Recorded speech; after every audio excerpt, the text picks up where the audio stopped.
plaisir de nous retrouver encore. Débat pour la nation. C'est vrai que je reçois beaucoup d'appels. Vous nécessitez de me demander si je suis parti ou Grammy Clégon est là.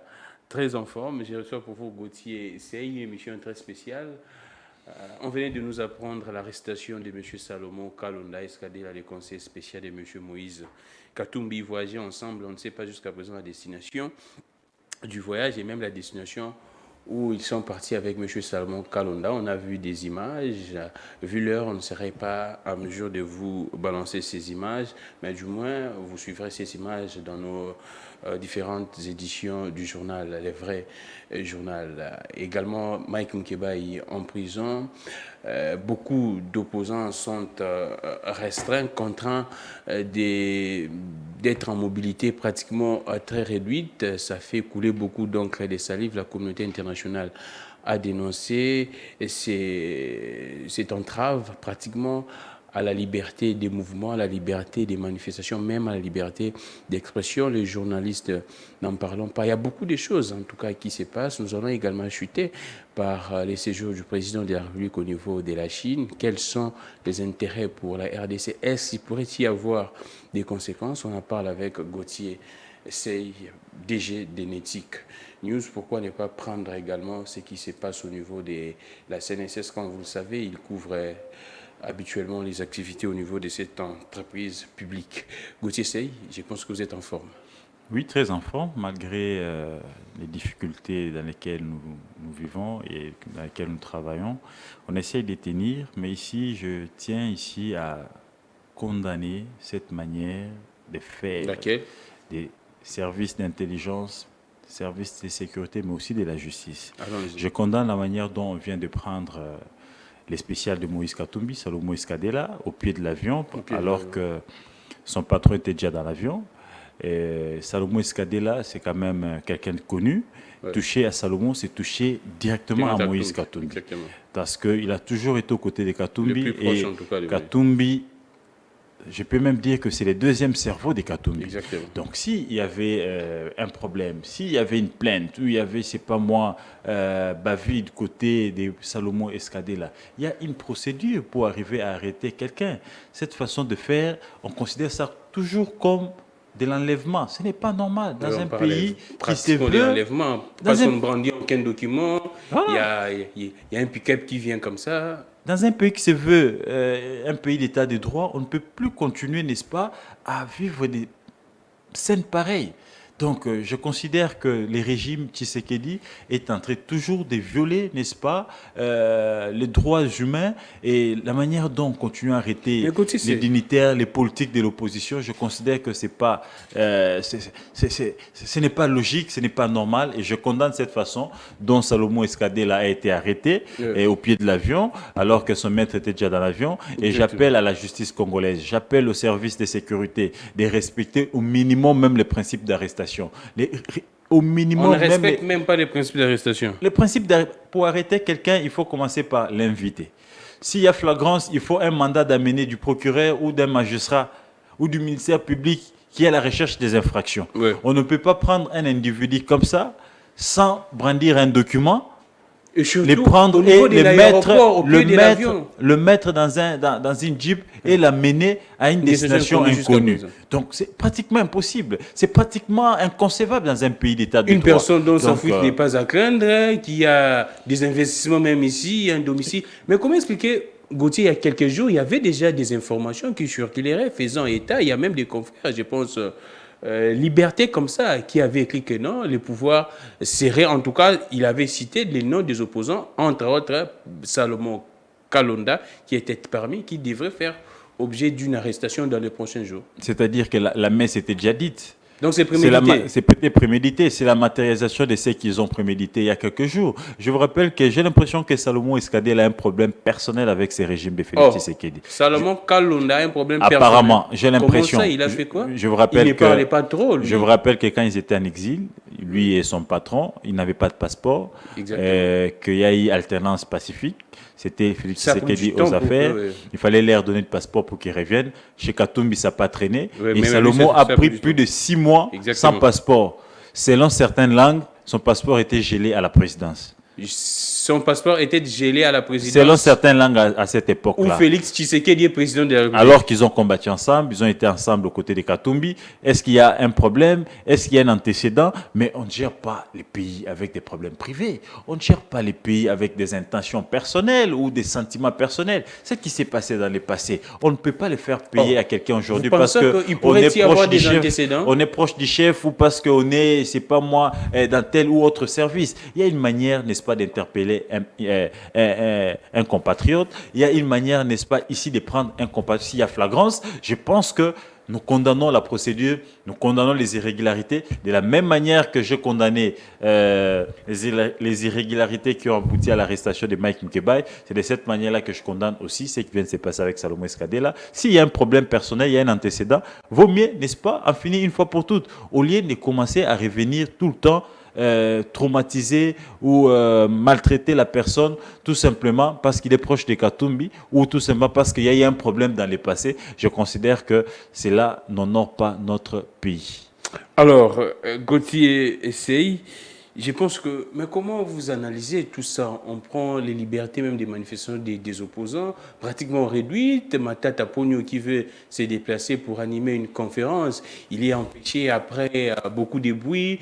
On a essayé un peu de lâcher prise, Katumbi, des mêmes, et on a vu la répression au niveau de la marche du 20 mai, également la répression du sit-in. J'ai dit également l'opposition à un sit-in. Comment est-ce que il y a déjà, c'est vrai que des voix se soulèvent, même les États-Unis ont parlé, la société est civile, mais comment est-ce que vous voyez les climats pré-électoraux en République démocratique du Congo? C'est vraiment très, très, très compliqué et c'est très grave d'ailleurs de vivre cela sous les régimes du Sphinx délimité. Félix Tshisekedi lui-même, il est assis sur un pouvoir de marche. Il est assis, un pouvoir de marche, oui, plusieurs marches, plusieurs sit-ins, plusieurs manifestations des droits de l'homme, manifestations, n'est-ce pas, d'anti-pouvoir à l'époque sous Kabila, sous Mobutu quand son père était encore vivant. Et je me dis, ils n'ont pas appris de l'histoire. Alors que Kabila, malgré tout ce qu'il faisait, Etienne Tshisekedi et l'UDPS, ils n'ont jamais baissé les bras. Ils ont continué à marcher, ils ont continué à sensibiliser la population. Et aujourd'hui, Kabila n'a pas eu je dirais même centimètre pour essayer, n'est-ce pas, ici, de modifier la Constitution ou de faire 3 mandats. Oui. Donc, il faudrait ici dire que les pouvoirs qui a combattu les antivaleurs, les pouvoirs qui a combattu pour la démocratie, les pouvoirs qui a combattu pour la liberté d'expression, d'opinion, malheureusement, c'est le même pouvoir qui est en train aujourd'hui de piétiner toutes les valeurs sur lesquelles ils se sont basés hier dans les combats. Et c'est extrêmement grave. Sous les régimes du Fils délimité, on ne peut plus parler, n'est-ce pas, des restrictions. Sous les régimes du Fils délimité, on ne peut plus parler ici, n'est-ce pas, des répressions sanglantes. Sous les régimes du Fils du Sphinx délimité, on ne peut plus parler d'enlèvement. Là, sous les régimes, on ne peut plus parler, n'est-ce pas, d'une justice de 2 poids 2 mesures. On ne peut plus. Mais malheureusement, c'est tout ce que nous sommes en train de vivre. Donc, c'est que Matata a connu à Kikwit, à Kwango, à Kenge, c'est pratiquement impossible. Au Congo central également. Inconcevable. Je n'arrive pas à concevoir que cela s'est fait sous les régimes de Félix Tshisekedi. Est-ce que le président est au courant de ça ou bien le président n'est pas au courant? Mais il est le mieux informé de nous tous. Il a tous les services de l'État sur toute l'étendue de la République. On lui fait rapport à chaque heure, à chaque minute. Ce ne sont pas des délais. Pourquoi mettre ça sur le dos du président? Une fois, 2 fois, ça se comprend. Et quand ça devient une répétition. Et cela est dénoncé sur la toile. Je vous informe que le chef de l'État est régulièrement sur la toile. Oh, le président est régulièrement sur la toile. Il a des comptes officiel qui lui-même utilise 2 fois, que ses services utilisent aussi. Je vous informe qu'à la présidence, il y a tout un service de monitoring. Ils suivent tout ce qui s'est dit sur la toile, tout ce qui s'est dit sur les plateaux de télé. Ils sont informés. Je vous informe que le chef de l'État a autant de services d'intelligence. Il y a la DEMIA, puis il y a l'ANER. Il y a autant de services. Au lieu de travailler pour informer les chefs de l'État, lui tenir informé de tout ce qui se passe sur l'étendue de la République, déshydratat de la population. Mais malheureusement, ces gens-là, ils ne sont là que pour traquer les opposants, pour traquer les journalistes, mais ça ne profite pas au régime. Ça ne profite pas au régime. Vous pensez que je venais là de lire les commentaires sur les réseaux. Vous pensez que ça serait des signes de fin, du temps de la fin de ces régimes, ou bien comment est-ce que vous analysez? Ce qui est encore grave, Kabila a dégénéré dans ça à son deuxième mandat. Mais ici, nous les vivons au premier mandat de Félix Tshisekedi. Je me pose la question de savoir, est-ce que réellement l'IDPS elle est consciente de ce qu'ils sont en train de faire? Est-ce que l'IDPS se rend compte, n'est-ce pas, des bavures, des violations des droits de l'homme, des restrictions, des répressions sanglantes, tout ce qui s'est fait par les éléments de l'ordre, par certains responsables? Est-ce qu'ils ne voient pas que c'est le bilan de l'IDPS qui est en train ici d'être entaché? Ça, ils ne voient pas. Les comptes en 2023, ça ne sera pas Bahati. Les comptes en 2023, ça ne sera pas Sylvain, c'est pas moi comment que Sylvano Kassongo. Ça ne sera pas Mbelou, ça ne sera pas tous ces gens-là. Mbosso. Ça sera Félix Tshisekedi. Les gens n'ont pas élu Mbosso. D'ailleurs, pendant que Félix Tshisekedi était en train de battre campagne, en train de vendre son programme d'action, les autres étaient avec Kabila. Exactement. La majorité était aux affaires avec Joseph Kabila. Tout, hein. Donc, serait Joseph, et ça serait Félix Tshisekedi et son IDPS devant le peuple congolais qui rendront compte. Je vous rappelle ici que le programme d'action que Félix Tshisekedi a présenté au peuple congolais, ce n'était pas son programme, c'était le programme du parti. Exactement. Parce qu'ici, on élit des listes, on n'élit pas des individus. Exactement. Donc, ici, c'est tout un avenir du parti qu'on est en train d'hypothéquer. Alors que le parti a pour mission de conquérir le pouvoir et de les conserver le plus longtemps possible. Comme nous le voyons en Afrique du Sud, ils risquent de subir les sorts qu'a subi le PPRD avec Joseph Kabila. Oh. L'Union sacrée, l'UDPS risque de subir les mêmes sorts qu'a subi Joseph Kabila avec son FCC. Parce qu'ils sont en train de faire la même chose. Quand c'est l'opposition qui ne demande, mais qui informe sur la tenue d'une marche ou bien d'une manifestation, c'est d'un côté, c'est le pouvoir qui fait quoi? Qui bloque. Non, qui ne bloque pas. Qui programme aussi la marche ou une manifestation le même jour. Vraisemblablement, c'est ce que faisait le pouvoir de Kabila. Quand c'est le pouvoir qui demande, qui fait ceci, il faut les charger d'itinéraire. Sachant qu'ils ont déjà mobilisé sur cet itinéraire, il faut, n'est-ce pas, leur compliquer la tâche. Si on pourrait comprendre, le président aurait recruté les mêmes stratèges qui étaient avec Kabila, quand on voit également des Bouchab, ainsi de suite, beaucoup de gens là. Ici, c'est noir sur blanc que Félix Tshisekedi est en train de marcher sous les traces de Joseph Kabila. Oh. De la même manière que Joseph Kabila était en train de réprimer les marches, c'est ce qui s'est fait sur Félix Tshisekedi. De la même manière que on a vu dans ces pays les pouvoirs de Kabila organiser des marches avec son mouvement sportif La Chaleur pour aller s'aimer des troubles dans des marches de l'IDPS, c'est de cette manière-là que Félix Tshisekedi est en train de se comporter. De la même manière que nous avions vu dans ces pays, mon cher ami, les transhumants, les débauchés de l'UDPS, de l'opposition, être récompensés par le pouvoir de Kabila, c'est de cette même manière que nous sommes en train de le voir ici, sous Félix Tshisekedi. D'où est venu Liaou? D'où est venu Mende, Mbosso, Bahati?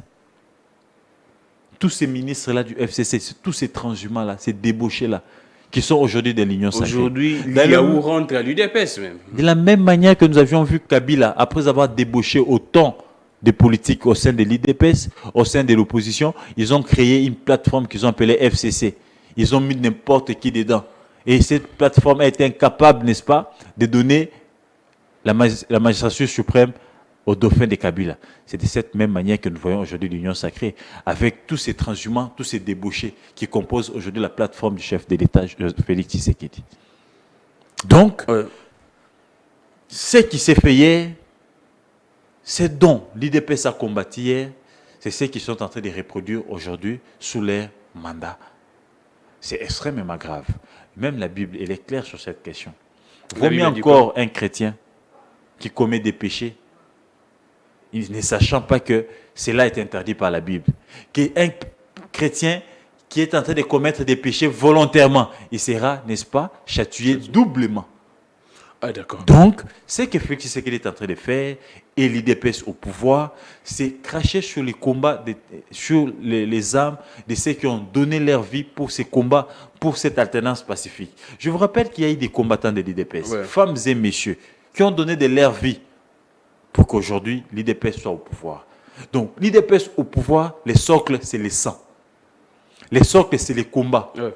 Les socles, il y a des rescapés.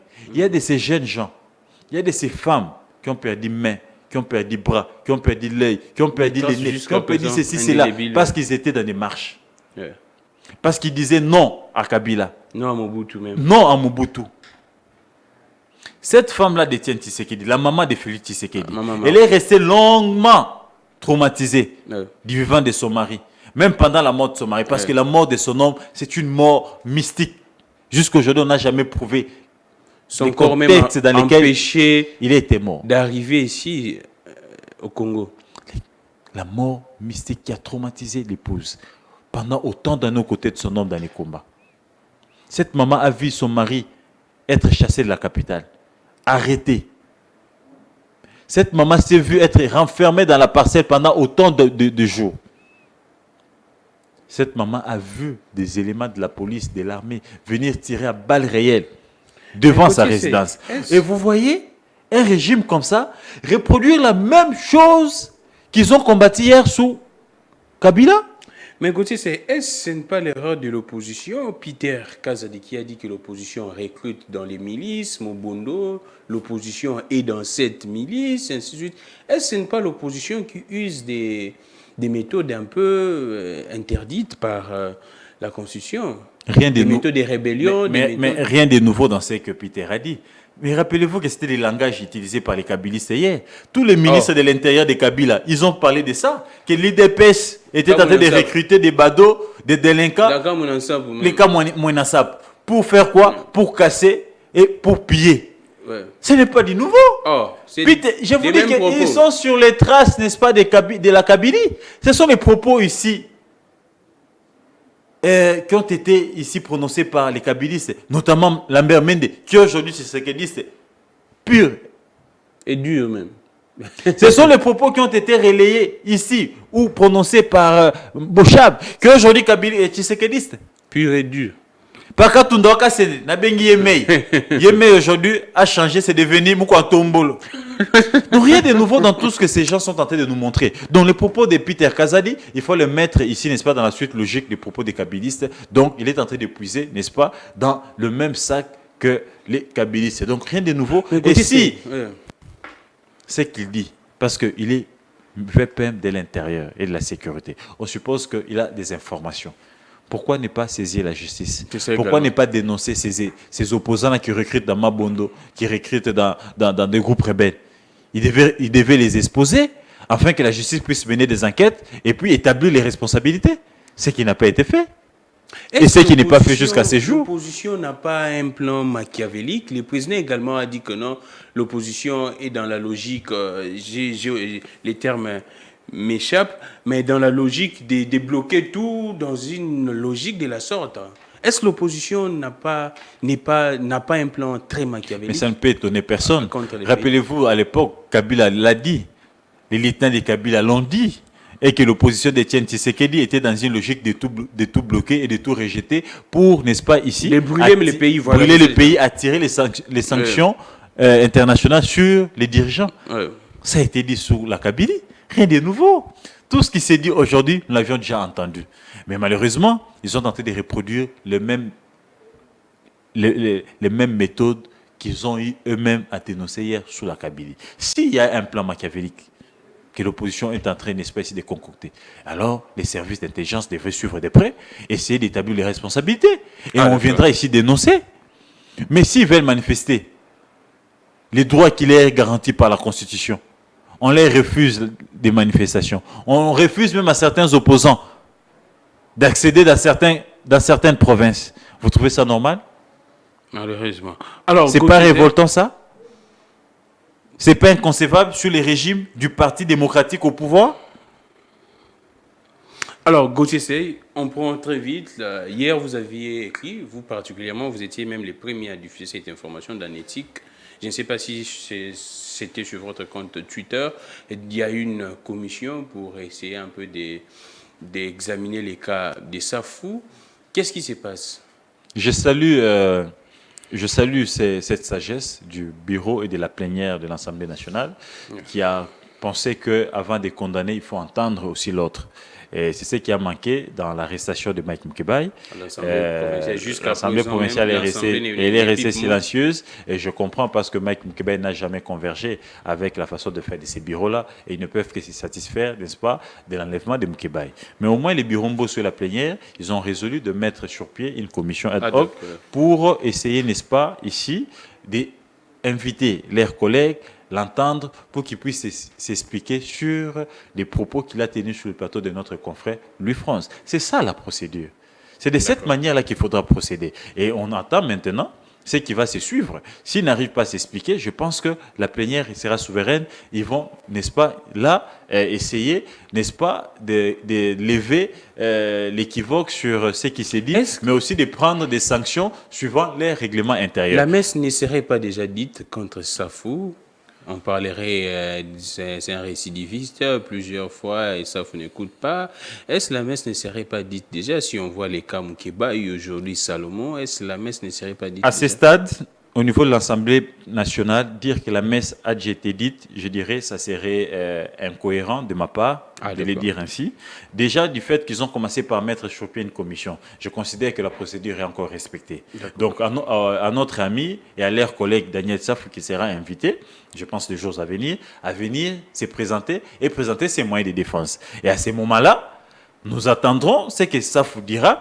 Et si il n'y a pas équité, il n'y a pas de transparence dans, n'est-ce pas, les conclusions de cette commission, à ce moment-là, on pourra décrypter les conclusions qui vont s'en suivre après avoir entendu Safou. Mais au moment où ils ont commencé par respecter la procédure, j'ai dit bravo, et c'est comme ça que ça doit se faire partout. Mais on parlerait qu'il serait déjà en fuite. Comment est-ce que ça pourrait, s'il est en fuite, s'il est déjà en cavale, ça... Il est en clandestinité, et c'était tout à fait normal parce que la manière dont on a pris son ami, son ami a été enlevé, aucune procédure n'a été respectée, et je pense qu'il a été traumatisé, et il a été un peu effrayé par cette façon de faire, et il s'est mis en clandestinité. Et maintenant que ses pairs vont les convoquer, je pense qu'il y aura des garanties qui sont sécurisées, et si les responsabilités sont établies, ses pairs vont aussi lever des sanctions contre lui, et à ce moment-là, la justice pourra aussi se saisir de ce dossier, mais en respectant la procédure. Ici, nous sommes d'abord dans la forme, parce que nous n'avions pas encore abordé les fonds. Les fonds, c'est vrai, ça se relate de partout qu'il y a eu incitation à la haine. Mais eux qui ont parlé, jusqu'alors, ils jouissent encore de la présomption d'innocence. Il faudra ici respecter la procédure. Nous condamnons de la même façon les propos qui ont été, n'est-ce pas, prononcés par les deux amis. De la même façon, si je condamne les irrégularités qui ont abouti à l'arrestation de Mukebai, qui a été enlevé à 18h30, cagoulé devant femmes et enfants et femmes traumatisés. Jusqu'à ce jour, ces enfants ne vont pas à l'école parce qu'ils n'en reviennent pas. Braquer l'arme comme ça. Un enfant de 13 ans qui se voit braquer l'arme. Et Mukebai a été, n'est-ce pas, jeté comme un colis sans valeur au casier judiciaire, au cachot de casier judiciaire, sans aucun document. Et le lendemain, il est pris par les agents de la Cour de cassation, un transfert flou. Ces agents vont les déposer où? Au parquet général de la Gombe. Donc tout ça, ce sont les irrégularités qui ont émaillé, n'est-ce pas, la procédure d'arrestation de Mike Mukebai, et nous disons non à cette façon de faire, nous disons non à une justice caporalisée. Et nous voulons ici une justice équitable. Et nous demandons aussi à cette même justice, de la même manière qu'ils ont ils ont enlevé Mukebai, ils doivent se saisir du cas Augustin Kabouya, qui est revenu presque sur les mêmes propos qu'a dit Mukebai, qu'a dit Safou, mais dans une autre langue.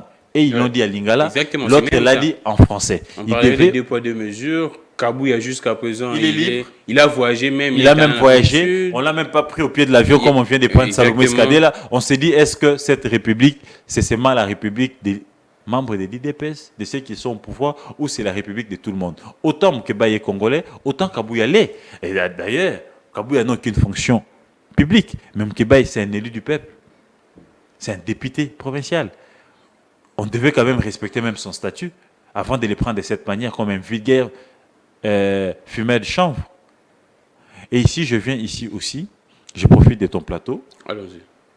pour ici donner ou faire une mise au point à, comment il s'appelle encore, Eliezer Tambwe. Oh, Eliezer a fait encore. Qui s'est permis, il y a quelques jours, devant sa caméra, s'attaquer à Moukébaï, jusqu'au point de les traiter des chiens de chasse. Mais ce sont des amis, non? Moi, j'ai connu Eliezer très proche à Moukébaï. Allez-y comprendre que c'est un hypocrite. Oh. Et il a profité que Moukébaï soit en prison, soit en difficulté pour que lui vienne s'attaquer à Moukébaï. Il a traité Moukébaï des chiens de chasse. Il a dit qu'il a une fois dire à Moukébaï, nous devons arrêter d'être les chiens de chasse de ces politiciens. Quand ils vous disent Moukamate, vous allez faire Finga, vous allez attaquer, vous allez attaquer. Donc lui, écoutez, Eliezer, il a assumé qu'il était un chien de chasse. Il l'a dit ainsi. Et j'ai dit c'est faux. Les chiens de chasse, c'est bel et bien lui, Eliezer. Moukébaï n'a jamais été un chien de chasse de quelqu'un. Je suis sérieux. Et lui, Moukébaï n'est pas député. Et lui, il s'est adressé à Moukébaï. Mais ne versez pas dans la même bêtise. Je ne verse pas dans la même bêtise, mais si je vous donne des faits. Allons-y. Eliezer vous dit qu'il a dit à Moukébaï d'arrêter d'être des chiens de chasse des politiciens. Quand l'air dit Moukamate, il kamate. Finga a fingi. Je viens ici dire à Eliezer que Moukébaï libre, il ne s'est jamais permis de s'attaquer ou de s'opposer aux propos de Moukébaï. Il a toujours eu peur de Mike Moukébaï. Il ne s'est jamais opposé aux propos de Moukébaï. Il a toujours eu peur de Moukébaï depuis ce n'est pas au nom de l'amitié. Non, écoutez, quelle amitié? Si réellement il était ami de Moukébaï, il n'allait pas profiter de la faiblesse de Moukébaï pour tirer sur lui. Moukébaï libre, il s'est attaqué au régime. Il s'est attaqué à l'Union sacrée. Il s'est attaqué à tous les patrons d'Eliezer. Avez-vous déjà entendu Eliezer s'attaquer à Moukébaï ou s'opposer aux propos de Moukébaï? Il n'a jamais osé. Parce qu'il a la peur au ventre de Mike Moukébaï. Il a toujours eu peur au ventre de Mike Moukébaï. Aujourd'hui, il profite de l'arrestation de Moukébaï pour venir les traiter des chiens de chasse. Moukébaï n'a jamais été un chien de chasse. Vous et moi, vous connaissez l'esprit libre de Moukébaï. Et ceux qui suivent Moukébaï, ils savent que Moukébaï, c'est un homme libre d'esprit. Moukébaï n'a jamais été dicté. Tout ce que fait Moukébaï, il le fait par conviction. Si vous partagez les mêmes valeurs, Moukébaï t'accompagne. S'il n'est pas d'accord, il se désolidarise. Qui ne sait pas que Moukébaï s'est désoldarisé d'ensemble à un certain moment parce qu'ils n'ont jamais voulu quitter ensemble. Des Fayoul ou même des plusieurs. Moukébaï s'est désolidarisé des Fayoul. Et même de sa famille. Des Camérés, des Matata, de sa famille restreinte même. Moukébaï a quitté l'Union sacrée pendant que ensemble traînaient encore les pieds dans l'Union sacrée. Exactement. Ces courages-là ressemblent à un petit bitinda. Ces courages-là ressemblent à un chien de chasse. Mais plutôt les chiens de chasse, c'est Eliezer. Je vais vous les démontrer. En étant député national, il m'a trouvé une fois dans un bureau. Il est venu organiser le plateau de Matata.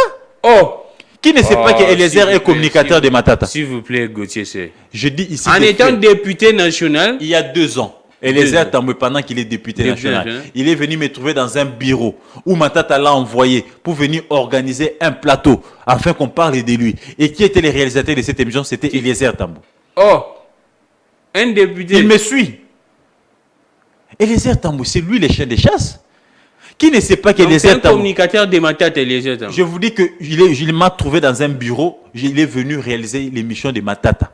Matata lobby, émission Tosala Boye, Toloba Boye, Poto Lavé. Alors que Matata avait des démêlés avec la justice sur le dossier Bukangalonzo. Et lui était dans tous les salons pour organiser des émissions pour Matata Pogno. Il m'a trouvé dans un bureau, ce que je dis, il le sait. Mais là, ce ne sont pas des révélations, des affirmations. Je vous dis ici que il y a 2 ans, Eliezer Tambwe, vous vous êtes vu comme il est venu me trouver dans un bureau. J'ai même une vidéo de 1 minute 30 où j'ai pris quand il était en train d'organiser les plateaux. Et la personne qui m'avait interdit de balancer cette émission et cette petite vidéo, c'était Moukébaï. Je me suis dit, mais c'est vrai, ça. Possible. Député national, lui qui a combattu Kabila, mais Azam Bitinda, il y a ministre Kabila. Et surtout que Eliezer est au pouvoir. Alors que le régime poursuivait Matata pour le dossier Bukangalonzo. Mais lui était là pour laver Matata dans les émissions. Donc c'est pratiquement chauve-souris, Eliezer. Il a toujours été ainsi. Mais écoutez, montrez-moi une seule déclaration d'Eliezer où il a quitté Ensemble pour la République. Alors qu'il a été élu sur la liste MK. Pendant qu'on les connaissait, on savait qu'il était chez Katumbi, mais il était tout le temps derrière Maman Denise. Croyant qu'on pouvait faire de lui ministre à DG. Selon les informations à ma possession, son profil ne répondait pas pour qu'on fasse de lui DG ou ministre. Son profil... Il ne répondait pas. C'est un intellectuel. Je suis journaliste. Ouais. J'ai appris qu'il a été proposé vice-ministre, à un moment même DG, mais le profil n'a pas répondu pour qu'on puisse faire de lui gestionnaire. Et là, il se bat pour être nommé administrateur, même du marché des libertés ou du marché des Delvaux. C'est les seuls postes qui restent parce que partout on a déjà nommé. Je viens ici rappeler les airs Tambouke. Administrateur où? Il ne reste qu'administrateur au marché des libertés ou au marché central, comme on est en train de reconstruire, ou au marché des Delvaux. C'est les seuls postes qui restent. Et quand vous le voyez, qu'est-ce que les airs n'a pas fait pour avoir un poste, pour faire des yeux doux à Tshisekedi? Petit Bitinda, c'est les airs, ce n'est pas Moukébaï. Et les airs étaient sur tous les plateaux pour défendre les 21 000 $ des députés. Ouais. Et les airs étaient sur tous les plateaux de télé pour défendre la palissade. Qui n'a pas vu Eliezer sur tous les plateaux pour prêcher les glissements, croyant qu'en faisant cela, on ferait de lui ministre ou DG? Et il a dit ça. Malheureusement pour lui, il a prêché le profil n'a pas tenu. Et aujourd'hui, il continue à se battre. Il vient sur le plateau s'attaquer à Moukébaï, selon mes sources. Et les postes qui restent, c'est les marchés des libertés, marché central et le marché des Delvaux. Donc maintenant, là, il est en train de se battre pour être nommé même administrateur dans un marché ici, dans la capitale. Et pour ça, il vient cracher sur Mike Moukébaï. Et quand la nouvelle nous est arrivée, j'étais à la prison centrale de Makala, j'étais parti rendre visite à Moukébaï. Et l'un de nos jeunes frères est venu nous apprendre que Moukébaï, Eliezer s'est attaqué à Moukébaï. Moukébaï n'a pas digéré cela. Il était très monté. Il a donné un coup de pommier. Il dit, Eliezer peut réellement s'attaquer à lui en étant libre. Est-ce qu'Eliezer a les compétences, il a les capacités ou les mentales et les épaules de tenir un débat phare à phare avec Moukébaï? Là, c'est Moukébaï en prison. Ça, c'est Moukébaï en prison. Il a promis que Dieu les garde. Les jours qu'il sortira, il va rappeler à Moukébaï Eliezer là où il a mené à l'OCPT, là où il avait amené à Pain Victoire, là où il avait amené Chengoï Kassange, et c'était quoi la suite? Et pourquoi Moukébaï s'était retiré de ces combats-là? Qu'est-ce que lui avait fait? Est-ce que lui, il a réellement été dans les combats? Et Eliezer va plus loin jusqu'à mentir que le combat commençait dans sa maison. Il va citer Peter Tiani, il va citer Edimo Izuba. Il venait faire des réunions chez moi à la maison. Monsieur, Moukébaï a commencé son combat dans les années 80. Alors, journaliste chez les Softs, avec Kike Moulumba. Eliezer était où à cette époque-là? Dans les années 80.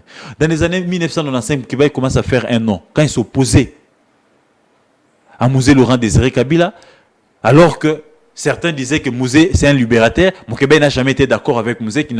Pour lui, Mouzé n'était pas un libérateur. Mouzé c'était un autre dictateur qui était venu au pouvoir. Et à cette époque-là, Moukébaï était recherché par la justice. Et les airs étaient où?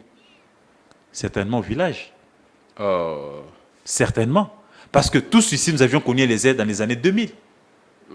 4-2005. Quand il a commencé chez Roger Lumbala. Derrière qui Ndeko Bazil. Mais avant ça, Moukébaï était déjà dans les combats. Comment il veut aujourd'hui s'attribuer la paternité du combat? Alors que nous tous ici, la majorité, Peter Tanier, nous autres, de Yves Bouya, de John Chingombe, nous avions appris le combat de Moukébaï. Il nous a inspirés en quelque sorte. Et lui aujourd'hui, il vient se taper la poitrine pour dire que les réunions s'étaient nées chez lui. Mais lui, il a trouvé les combats, non? Chez Basile, lui, Eliezer, non?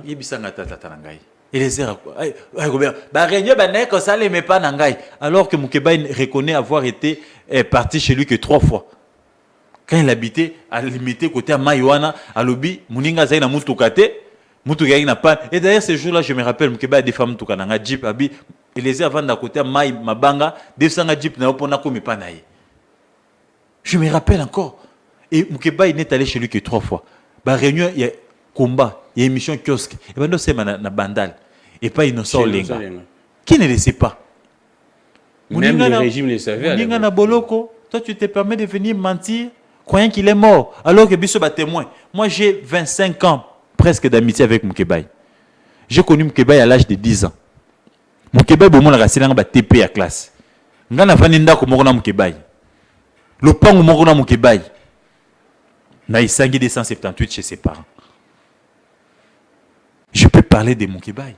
Et les airs a connu Moukébaï quand? À un âge avancé. ils n'ont jamais été amis.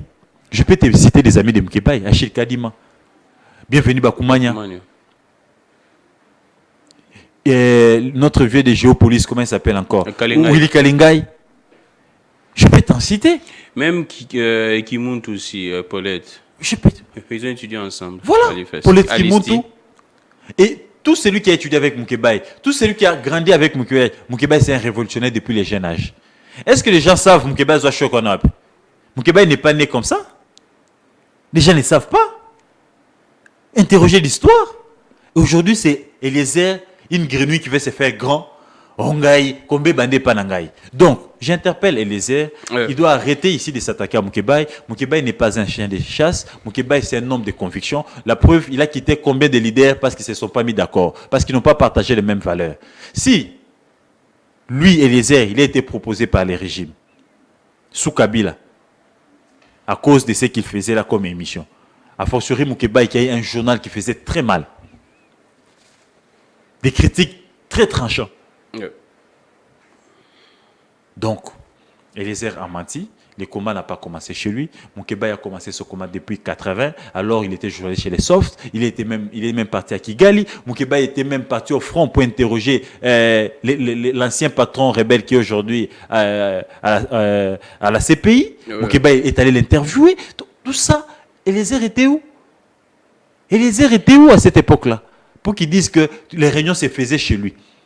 Les rares deux fois, les 3 fois qu'ils sont allés chez lui, c'était pour les cas de la madame qui est députée aujourd'hui, Christelle Vwanga, qui était recherchée. Il fallait, n'est-ce pas, mettre des stratégies sur pied. C'est comme ça qu'il s'était retrouvé chez lui. Et lui avait un problème de véhicule à cette époque. Sa Mercedes, là, ne marchait pas. Venir mentir à l'opinion que le combat commençait chez lui, c'est faux et archi-faux. Donc, bref, Eliezer doit s'attendre que Moukébaï est au courant de tout ce qu'il a dit sur lui et qu'il prie les bons dieux que Moukébaï ne soit pas libéré un jour. Et qu'une fois que Moukébaï est libre, il reviendra à la charge et il va lui révéler tout ce qu'il a fait Nassima Mkongonaé quand il a mené à l'OCPT, quand il a mené chez Pain Victoire, quand il a mené aussi Namakamboya, l'ancien gouverneur Kassai Oriental, comment il s'appelle encore? Kassage. Donc Eliezer, c'est lui qui est le chien des chasses. Je l'ai vu moi-même dans un bureau venir réaliser l'émission de Matata, alors que Matata a des problèmes avec les régimes. Je l'ai vu sur tous les plateaux de télé venir défendre les DG de la CNSS, l'ancien, alors que moi j'ai dénoncé. Je l'ai vu sur les plateaux de télé venir défendre les 21 000 $, les palissades. Aujourd'hui, les chantres du glissement. Alors, là, je vous informe même, mais il m'appelle même, je ne sais pas s'il est en train de suivre l'émission, Manix Yenda qui a été libéré, je pense le samedi. Il venait même de m'appeler, je ne sais pas pourquoi, mais je le salue en tout cas. Bon courage, cher ami. On a beau parler de ça. Alors, Gauthier, je les salue aussi. Je pense que chaque fois que je me trouvais sur ton plateau, on ne cessait d'évoquer les cas des Manix. Et nous en avions parlé suffisamment. Et aujourd'hui, il est libre. C'est l'essentiel. Courage, bro. Les combats continuent et je pense que ce que tu as vécu, ce que tu as subi, plus de 4 mois au cachot de la nerf, c'est pour le Congo, c'est pour les générations à venir et je pense que tu as joué ta partition et tu continues à jouer, à faire ta part des responsabilités. Alors, on évoque très rapidement les cas de Louis France. La sanction a été alourdie au niveau du CESAC. C'est vrai que son cas a fait couler beaucoup d'encre de salive au niveau de l'UNPC. On parlerait d'une radiation. Comment est-ce que vous analysez les cas de Louis France? La chaîne CML13 brillait, c'était 45 jours, on a réduit par le CESAC à 30 jours. Comment vous analysez également plusieurs confrères qui seraient en clandestinité actuellement, des confrères qu'on qualifierait proches de l'opposition? Non. Ici, je viens ici condamner cette façon de faire des choses. Et je me dis, l'INPC ne doit pas continuer à se comporter de cette manière. Et laisser ça, toutes ces structures-là des régulations, ils doivent ici être du côté des professionnels. Et si ces structures ne sont pas du côté du professionnel, ils doivent continuer, je les dis bien, ils doivent continuer à être du côté des professionnels. Parce qu'ils ont pour mission ici, d'abord, la mission première, de protéger les professionnels des médias. C'est d'abord ça la mission première, la solidarité. N'est-ce pas? Et c'est comme cela qu'au sein de leur structure, ils ont même les tribunaux des pairs pour arriver, n'est-ce pas, ici, de déceler les fautes professionnelles. Et quand il y a bavure, quand il y a faute, quand il y a délit de presse, ils ne doivent pas se précipiter à sanctionner, mais d'abord à entendre, n'est-ce pas, les sociétaires de toutes ces structures de régulation qui sont les professionnels des médias. Donc, les sanctionner de cette manière-là, je considère que c'est violer aussi les textes du CESAC. Il faudrait commencer par les convoquer, l'entendre, parce que les droits de la défense, c'est un droit garanti. Par la Constitution même. On ne peut pas se lever un matin parce que Gauthier a tué quelqu'un, vous le condamnez directement. Il faut commencer à l'écouter. Pourquoi il en est arrivé là? Il présente ses moyens de défense. C'est ça la procédure. C'est ça la procédure. Et après, vous, les tribunaux des pairs, vous allez maintenant voir où est-ce que l'éthique et la déontologie a été violée. Et suivant les règlements intérieurs, même suivant les quand statuts, il y a flagrance, même on écoute toujours. on écoute. Suivant maintenant les textes de nos structures, maintenant, vous faites quoi? Vous pouvez maintenant prélever ou relever des sanctions commises par les confrères. Donc, commencez d'abord par sanctionner. C'est là la mauvaise procédure, c'est livrer les confrères. C'est l'exposer. Donc, on exposer les confrères. Effectivement, ça ne devait pas se faire comme ça. J'interpelle ici mon frère et ami, le président du CESAC, Christian Bossembe. Il doit quand même demander à la plénière de continuer, n'est-ce pas, ici, à élargir les cadres d'écoute et d'échange avec les professionnels des médias. Même s'il y a flagrance, il faut qu'il y ait d'abord... Il y a pression du pouvoir dans ces institutions. Cette façon de faire frise la pression. Cette façon de faire. Qu'est-ce que justifie les sanctions précipitées sur les confrères sans pourtant l'écouter au préalable? Qu'est-ce qui justifie cette précipitation? Je ne pense pas qu'il y ait un avis de recherche ou il y a un mandat d'amener contre plutôt Louis-France. Au moins que je sois ignorant. Je ne pense pas qu'il y ait un mandat. Je ne pense pas qu'il y ait un avis de recherche. Louis-France a fâché la déontologie et l'éthique. Et nous avions les tribunaux des pairs, de part et d'autre, que ce soit l'INPC, que ce soit CESAC. Et surtout que l'infraction était individuelle. Et c'est là qui va yambaye, ba sambisaye. Après avoir que sambisaye, ba lever sikoyo, ba conclusion. Na mai oye akoloba sur ndenge asalaki police de débat, n'émission naye. Mais commencer à les sanctionner, je pense qu'on a exposé les confrères et cette façon de faire frise les pressions du régime sur nos structures. On prend également les cas Yves Bouya. C'est vrai qu'avec Gauthier, on doit prendre les tout. Il y a beaucoup d'actualités. Yves Bouya, dont les agents des services étaient venus perquisitionner dans sa maison sous prétexte qu'il serait en train de chercher un certain Cissé Kila. À 23h du matin, heureusement même que les confrères n'étaient pas à la maison là. Ils ont traumatisé même les enfants, la femme. Je marque ma solidarité ici avec... je marque ma solidarité à Yves Bouya, à son épouse et à mes deux filles qui ont été aussi traumatisées. La maison a été perquisitionnée aux environs de 23 heures, ce qui n'est pas logique, ce qui n'est pas normal. Yves Bouya, c'est une personne publique. Ils se sont même opposés aux avocats de la famille. Sa fuite n'est pas à craindre. Il a une adresse connue, il est tout le temps sur le plateau de télé. Et je pense que si on a réellement besoin de l'arrêter, on n'a pas besoin de vivre ces scènes-là. On n'a pas besoin de vivre tous ces scénarios-là qu'ils ont eu à faire. Qu'est-ce qui s'est passé exactement, Gauthier?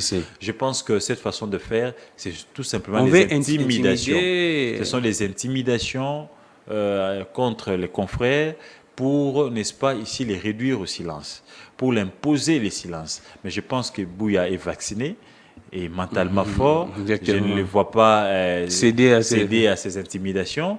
Nous allons continuer. Et ce que nous faisons ici, d'un côté, nous aidons les pouvoirs. De l'autre côté, nous sommes entrés ici de remplir notre tâche de journaliste. Et ça consolide la démocratie. De lancer d'alerte. Nous devons ici conscientiser et informer le peuple. Nous devons ici critiquer les pouvoirs.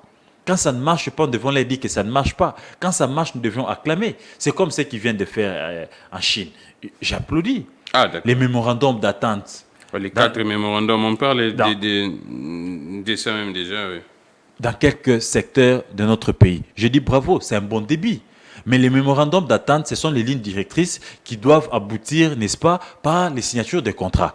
Parce que ce qu'ils ont fait, c'est tout simplement les lignes directrices. Talandenge tokotambola, ce tongi salaire contrat à communication. Talandenge tokotambola, ce tongi salaire contrat d'infrastructure. Mais maintenant, il faut des études et l'ANDA qui puisse en suivre pour que nous puissions maintenant ici aboutir à des contrats, n'est-ce pas, de secteurs précis. Dire que non, il y a eu contrat avec le gouvernement chinois pour construire autant de kilomètres de routes.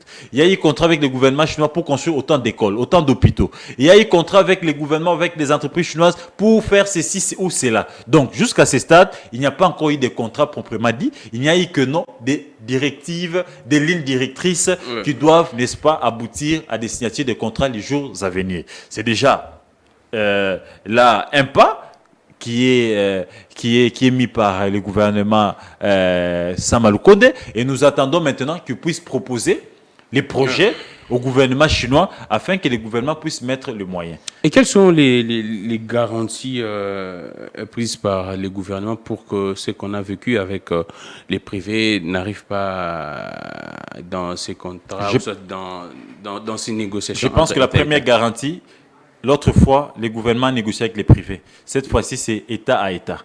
C'est déjà la première garantie. Alors, entre les États, ce sont les intérêts qui priment. Je pense que du côté de la RDC et du côté de la Chine, ils ont vu leurs intérêts ensemble. Et ils vont travailler pour que chaque partie puisse tirer ses intérêts.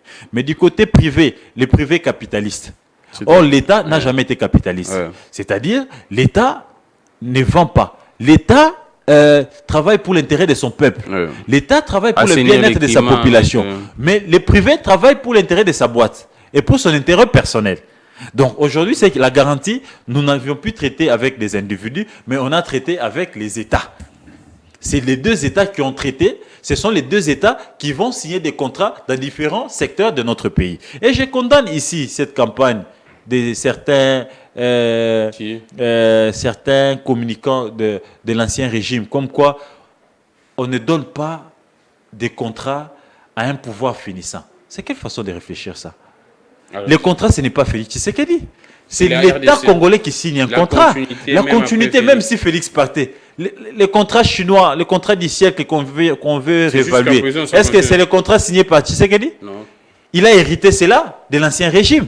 De la même manière, ce que Tshisekedi est en train de faire, c'est l'État qu'il est en train d'engager. Il n'engage pas sa famille politique ou sa famille privée, c'est l'État congolais. Après Tshisekedi, ces contrats vont bénéficier aux Congolais et ces contrats vont toujours, n'est-ce pas, soit être réévalués en hausse ou en baisse s'il y a des choses que le gouvernement qui viendra vont trouver flou, vont trouver sombre dans ces contrats, comme ils l'ont fait avec les contrats SICOMIN. Donc, je considère que cette façon de voir les choses, dire qu'on ne donne pas des contrats à quelqu'un qui est fait mandat, je pense que c'est une façon erronée, biaisée de voir les choses. Ici, c'est lui qu'on va donner les contrats, c'est le Congo et non l'individu. Mais Gauthier, est-ce l'Occident, comment est-ce que l'Occident pourrait voir ces négociations aussi longtemps, même quand vous voyez la déclaration du président de la République qui a les gouvernements, la RDC, qui a essayé un peu de prôner la souveraineté de la Chine avec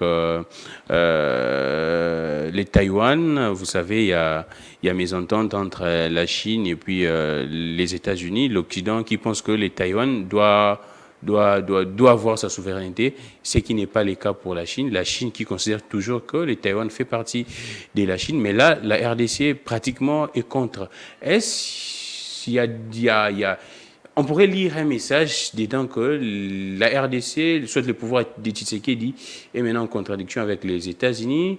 Les intérêts de la RDC diffèrent clairement des États-Unis ou comment? Ce qui est clair, il faut s'attendre ici à une guerre médiatique avec tous ces grands médias européens de l'Occident et de l'Amérique. Oh. Il faut s'attendre ici, déjà quand vous suivez la sortie médiatique de Chris Smith, qui est le membre du Conseil d'État américain, vous comprenez déjà qu'il y a quelque chose qui ne va plus. Il y a quelque chose qui ne va plus entre le pouvoir de Tshisekedi. Effectivement, les États-Unis et l'Occident, ils n'ont jamais été d'accord que la RDC puisse traiter pick-and avec la Chine. Ouais. Ils considèrent que la RDC, c'est leur propriété privée. Ouais. Ce que Kabila a défié hier, il a actualisé Il a révisé les codes miniers et il a traité avec les Chinois. Et ça a valu à Kabila toute la guerre médiatique et les sanctions sur ses lieutenants. Et ça va commencer avec les régimes. Oh, donc le régime doit... Il faut s'y attendre dans 4-5 mois. Donc les sanctions vont commencer à tomber. La guerre médiatique va commencer. Déjà, la sortie médiatique de Chris Smith dit tout. Donc, ils n'ont jamais digéré que les Congo puissent traiter avec la Chine. Parce que la Chine, aujourd'hui, c'est une grande puissance économique. Exactement. Et ils sont en train de se développer. Ils cherchent, n'est-ce pas, toutes les matières possibles pour aussi alourdir leur armement. Exactement. Or, les matières qui sont recherchées par la Chine se trouvent en République démocratique du Congo. Et les États-Unis et l'Europe sont conscients qu'une fois que la Chine commence à exploiter notre uranium, ils vont, n'est-ce pas, ici, exploiter ça d'une manière intelligente en produisant des armes nucléaires qui risquent de les mettre en main dans les jours à venir. Et ils ne peuvent pas être d'accord avec la Chine. Alors que les États-Unis ne sont que dans des promesses. L'Europe ne sont que dans des promesses. Mais la Chine, c'est du concret. Il faut déjà voir l'accueil qu'on a réservé à notre chef de l'État.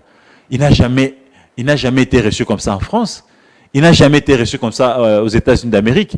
Mais il faut voir la manière dont le président chinois a organisé l'accueil de notre chef de l'État. Il a passé en revue les troupes chinoises. Ça, les États-Unis d'Amérique ne nous a jamais donné ça. Ça, la France non plus. La Belgique non plus. Donc, vous comprenez ici que la Chine respecte les Congos. La Chine respecte les dirigeants congolais.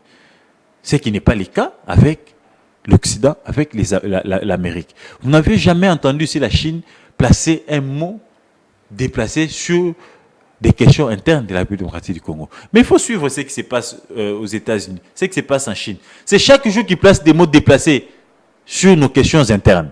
C'est chaque jour qu'ils se mêlent de nos questions internes. C'est chaque jour qu'ils nous donnent des leçons.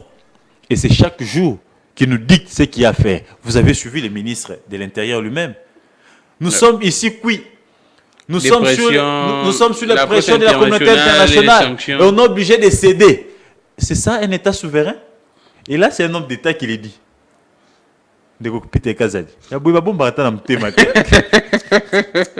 Ah non, Gauthier, c'est pas possible. Un VPM de la sécurité qui vient vous dire que nous sommes sous... Il y a des questions... Mais c'est la sincérité, non? Il y a des questions d'État qu'on ne met pas sur la place publique. Aussi longtemps qu'on se considère un pays souverain, on ne peut pas être sous le dictat d'une communauté ou d'un pays puissant. Mais Gauthier, est-ce que cela ne pourrait pas coûter au président de la République son mandat, le deuxième mandat, si le président pense briguer un deuxième mandat? Est-ce que cela ne pourrait pas lui coûter ce deuxième mandat? Oui, non.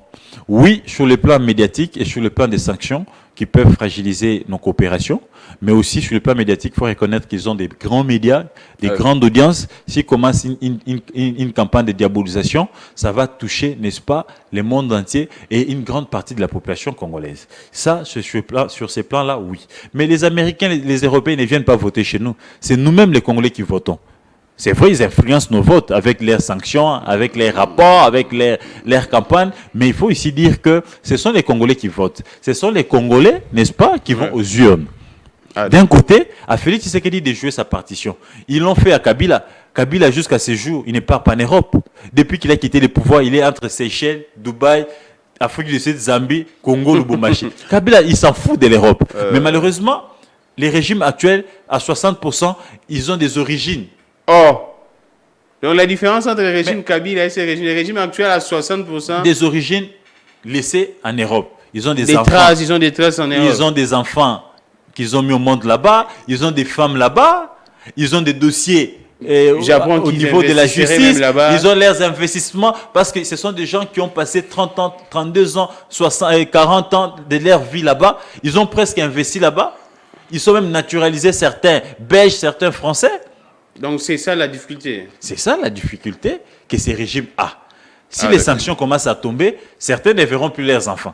Certains ne verront plus leurs femmes. Exactement. Parce je me rappelle du temps des Mendes à l'époque. Voilà. Ils ont enfants et femmes là-bas. Ils ont bien et investissement là-bas. C'est au moins les risques qui sont en train de courir. Mais au chef de l'État de prouver le contraire sur le terrain. qui démontre qu'il est en train de travailler pour le peuple et que tout ce qu'il est en train de faire, c'est pour le bien-être du peuple congolais. Et si les peuples se retrouvent dans la gestion du chef de l'État, si les peuples se retrouvent dans le voyage du chef de l'État, tout ce que dira l'Occident sur lui n'aura pas d'effet le jour des votes, parce que le peuple va se prendre en charge et ils seront conscients de ce qu'ils ont vécu. Mais si ce qu'ils sont en train de faire va à l'encontre des hydratats du peuple, attendez-vous à une sanction. Mais Gauthier, c'est très vite, en tout cas, on finit. Deux sujets, on reste dans l'opposition. L'opposition qui annonce un meeting, je pense, en juin ici, au mois de juin. Je trouve ça. Mais comment est-ce que vous réagissez? Est-ce que c'est bien pensé? Déjà, même si j'ai dit, il y a un sit-in encore au niveau de la CENI et un meeting. Comment est-ce que vous voyez des stratégies au niveau de l'opposition? C'est assez efficace ou bien c'est... comment est-ce que vous voyez ça? C'est de plein leur droit de multiplier les activités. L'efficacité des stratégies, et puis ils disent que non, désormais ils ont activé l'article 64. Plein de leur droit de multiplier, ils savent qu'est-ce qu'ils sont en train de faire, mais je pense que c'est une bonne stratégie de maintenir la pression sur les régimes, parce qu'ils sont en train ici de revendiquer quelques cas, notamment les cas de la CENI, la Cour constitutionnelle, les fichiers qui est biaisé selon eux, et tout ce qu'ils sont en train de relater, l'instrumentalisation de la justice, la caporalisation des services de l'État, tout ça, je pense que la seule manière de se faire entendre, c'est de maintenir des pressions sur le terrain et de parler régulièrement. Et c'est aussi une façon pour eux de sensibiliser, n'est-ce pas, la population proche de l'opposition afin de se réveiller pour barrer la route, n'est-ce pas, au régime qu'ils pensent qu'ils sont en train de violer les textes de la République, mais aussi ils sont en train de marcher sur les lois de la République. Donc c'est une bonne stratégie de demeurer présent sur le terrain avec des actions, n'est-ce pas, des dénonciations. C'est vrai que d'un côté, ils sont réprimés de la plus mauvaise manière, c'est que je condamne, il faudra leur laisser, n'est-ce pas, jouir de leurs droits parce que nous sommes dans un régime d'information et non d'autorisation. Donc, de ce côté-là, l'opposition a maintenu la stratégie et la preuve, le pouvoir est partagé. Tantôt, ce sont des refus d'entrée au Bas-Congo, tantôt les refus de conférences à Kikwit, à Kenge, et donc ils se sont éparpillés sur toute l'étendue de la République pour essayer, n'est-ce pas, de sensibiliser la population, mais aussi de maintenir, n'est-ce pas, une pression sur les régimes qui considèrent qu'ils ont caporalisé l'État. Alors, on prend également très vite l'audit du fichier. L'opposition a boycotté. On a vu les parlementaires, les députés de l'opposition ont séché la salle. Comment est-ce que vous réagissez, Gauthier Sey? Plein de leur droit de sécher la salle. Je condamne cette façon de faire du bureau Mbosso et qui sont majoritaires. Ils pouvaient passer la parole, n'est-ce pas, à cet opposant qui avait une question d'actualité, d'information, avant que le vice-ministre de l'Intérieur ne puisse exposer sur les fichiers.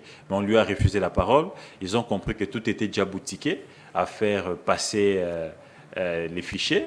La loi sur la répartition. On parlait également de la corruption, il y a l'argent qui circule. J'ai vu le journal Africa News parler de 5 millions de dollars. Alors, 5 millions de dollars. 5 millions de dollars pour faire passer. Selon le journal Africa News, ils ont débloqué 5 millions de dollars pour faire passer cette loi de répartition des sièges. C'est extrêmement grave si je me réfère au journal du confrère Achille Kadim. Dans un pays qui se veut l'état de droit, on ne peut plus commencer à parler de la corruption. On ne peut pas qu'est-ce qui se cache? Donc quand il y a corruption, c'est-à-dire qu'il y a irrégularité. Alors que les Congolais n'ont pas d'eau, les Congolais n'ont pas de transport, ils n'ont pas à manger. 5 millions, on peut, n'est-ce pas, ici, subventionner quelques entrepreneurs. Des routes on même. peut subventionner ici. Des routes à dessert agricole plus quelques fermiers. Pour nous produire du maïs, au lieu d'aller chercher le maïs ailleurs. On peut ici construire 5 km en raison de 1 million de dollars par kilomètre. C'est beaucoup d'argent. Donc, c'est une révélation d'Africa News. C'est extrêmement grave, je crois, au journal. Il y a Pérou également qui avait dit ça. Hein. Je condamne cela. Et cette façon de chercher à coraliser les débats au sein de l'Assemblée nationale par Christophe Mbosso et ses lieutenants, je considère que c'est de la Kabylie. Ils sont en train de reproduire tout ce que faisait Kabila. Et ceux qui sont sortis de la salle hier, ce sont les anciens dirigeants du régime Kabila qui ont, n'est-ce pas, et aussi fait pratiquer la même méthode pour faire souffrir l'opposition. Aujourd'hui, ils sont victimes de ce qu'ils ont sémé. Donc, une leçon pour ceux qui sont au pouvoir aujourd'hui. La roue tourne. Demain, ils seront dans l'opposition. Et ceux qui sont en train de faire, ils risquent d'être victimes, comme est le cas. J'ai vu Zégouye, il était écrit déjà. Mais hier, quand il était au PPRD. Hier, quand c'était le PPRD au pouvoir, ils ont fait subir les mêmes méthodes à l'opposition. Donc c'est pour dire que nous ne devons pas ici diriger la République sur mesure taillée à la personne ou à un parti politique. La République est dirigée sur, n'est-ce pas, en respectant les lois de la République. Nous avions une constitution qui est passée par référendum. Et il faudra ici appliquer à la lettre toutes les dispositions de cette constitution. Mais malheureusement, quand les gens arrivent au pouvoir, l'ivresse du lait, ils se donnent à leurs propres égos. Ils veulent se satisfaire eux-mêmes. Ils oublient que l'opinion, la population a côté la rojimélé. Et le moment opportun, on reçoit rouge. Alors, qui rouge. Gauthier Sey, on finit. Vous aviez écrit, je vous cite parce que c'est vous les DG d'Enetic News. C'est vrai qu'étant que journaliste, la responsabilité revient au directeur de publication, au directeur des informations. Votre journal a écrit que Katumbi aurait même abandonné Mike Moukebaye. Quelles sont vos sources? Bon, je ne vous poserai pas la question sur vos sources, mais quels sont les éléments que vous détenez qui montrent que Katumbi a abandonné son lieutenant, son soldat Mike Moukebaye? Au-delà des indiscrétions, vous le savez bien, comme moi, que les sources sont sacrées et on ne peut pas les livrer. Au-delà des indiscrétions, mais il y a des faits. Il y a eu un tweet public. Okay. Augustin Amundala, qui est le conseiller chargé des sports de Katumbi, qui a validé, n'est-ce pas, les dires de maître Hubert Tshiwaka, qui a tweeté en disant qu'il a téléphoné Katumbi et Katumbi lui a dit clairement que les propos de Saf et de Moukebaye ne l'engagent pas. Et ça a été, n'est-ce pas, là, validé par Amundala, qui est un très proche de Moïse Katumbi. Abel Amundala. Sur base de ces faits, Enetic News a fait un papier pour dire que Katumbi s'est désolidarisé de son lieutenant. Et ces faits sont vrais parce que jusqu'à ce jour, Katumbi n'a jamais tenu un discours. Katumbi n'a jamais pondu un communiqué, ni les partis, pour condamner la manière dont Moukebaye a été arrêté. C'est vrai que Kamita, toi, essayé un peu d'effleurer dans... Plus, j'ai vu Katumbi sur son compte officiel condamner les refus de Matata Ponyo d'organiser une conférence à Kenge. De la même manière que Matata a été victime de l'irrégularité, mais Moukebaye l'a été aussi. Moukebaye a été enlevé, Moukebaye a été cagoulé. Vous avez suivi l'audience en procédure de flagrance. Moukebaye a révélé de quelle manière il a été Oui, il a dit pris. La vérité, hein, très courageux en tout cas. Force. Il l'a dit. Et là, l'avocat de Moukebaye, c'est un cadre ensemble. On suppose que Katumbi et les partis ensemble, ils sont informés des irrégularités qui ont abouti à l'arrestation de Moukebaye. Ne fût-ce que ça. Ça ne mérite pas une condamnation.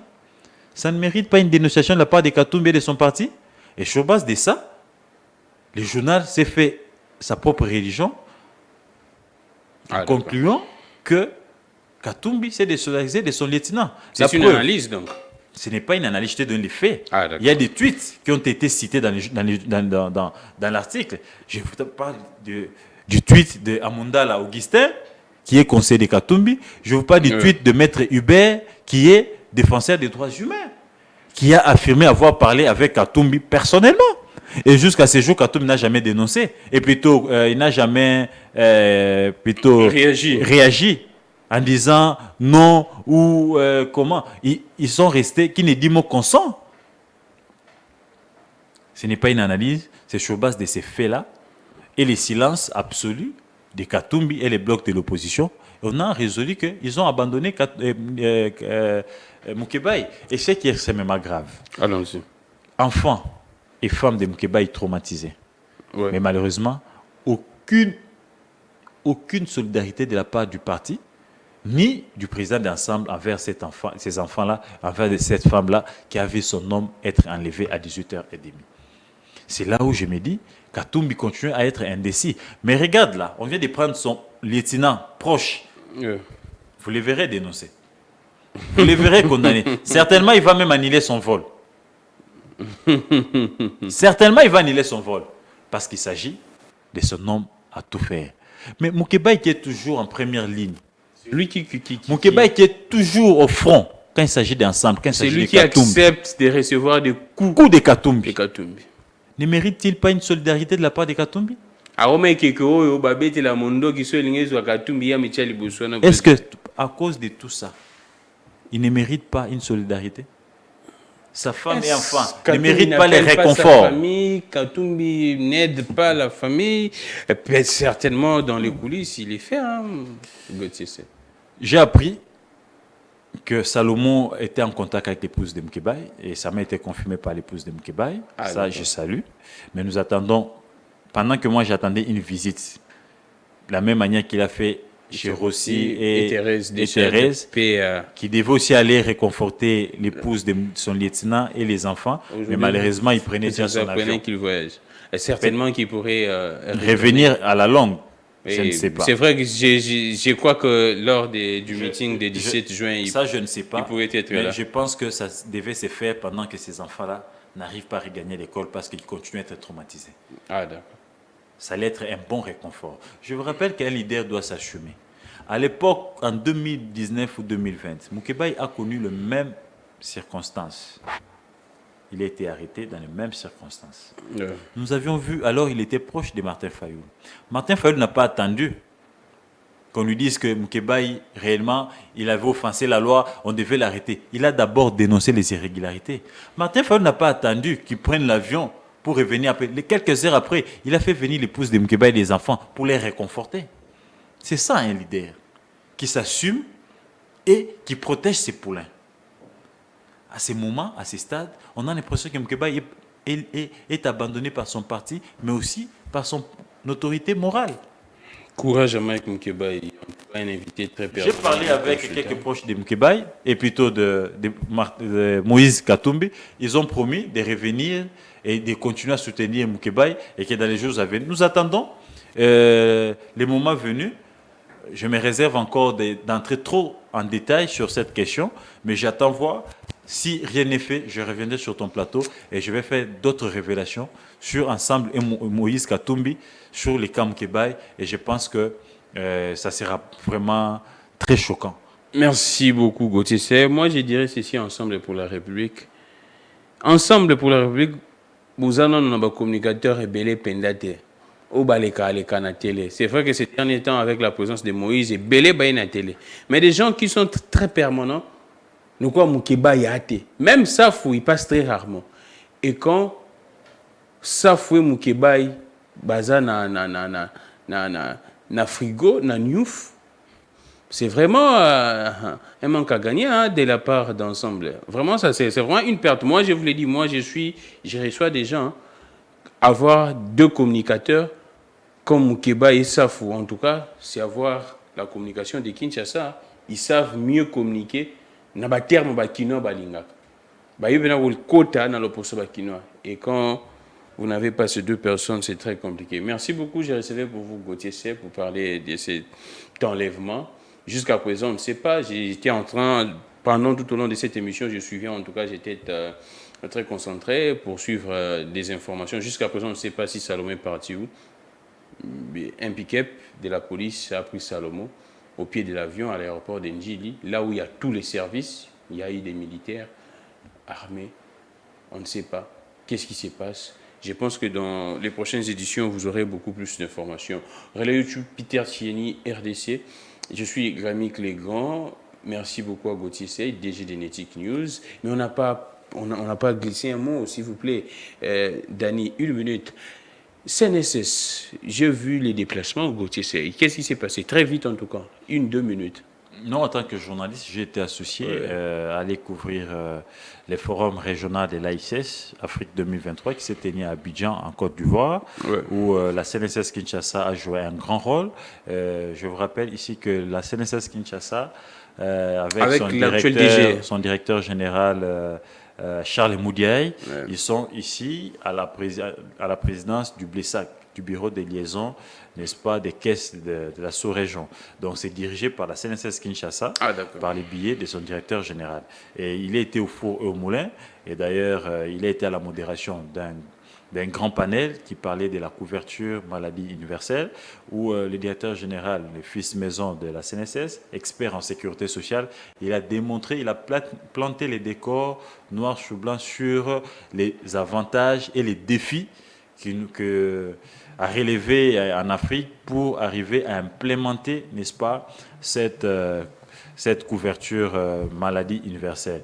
Mais aussi, il a été auréolé par l'AISS, qui est l'Association internationale de sécurité sociale, avec 5 prix de bonnes pratiques pour avoir implémenté à la ligne et à la loupe les lignes directrices, n'est-ce pas, de la gestion d'une caisse de la sécurité sociale.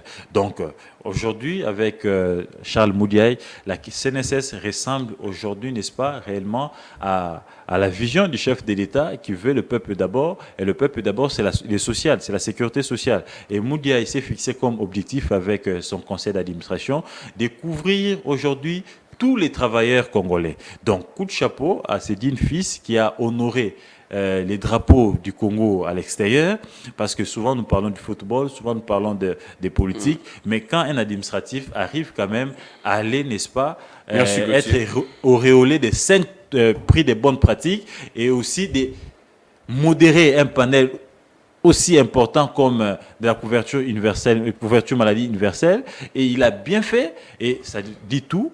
Il a été aussi au four et au moulin dans l'organisation de ces forums en tant que président du Blessac. Donc, nous sommes revenus et coup de chapeau, merci à la CNSS et courage. Nous continuons à suivre de près et nous demandons au comité Moudiaï, comme lui-même l'a dit à Abidjan, et que les trophées qu'il venait de recevoir et les certificats, ça ne leur empêche pas de continuer à se battre pour arriver, n'est-ce pas, à couvrir tous les travailleurs congolais. C'est d'ailleurs une responsabilité, mais aussi une interpellation pour tous les agents de la CNSS, comme lui-même le DG l'avait dit. Ils vont continuer dans la même lignée pour arriver, n'est-ce pas, à réellement satisfaire tous les travailleurs congolais et à continuer toujours à faire briller la CNSS Kinshasa au niveau de la sous-région, mais aussi au niveau de l'international. Merci beaucoup pour votre attention, merci beaucoup pour tous vos appels, toute votre affection. C'en est fini pour aujourd'hui, Grammy Clégon.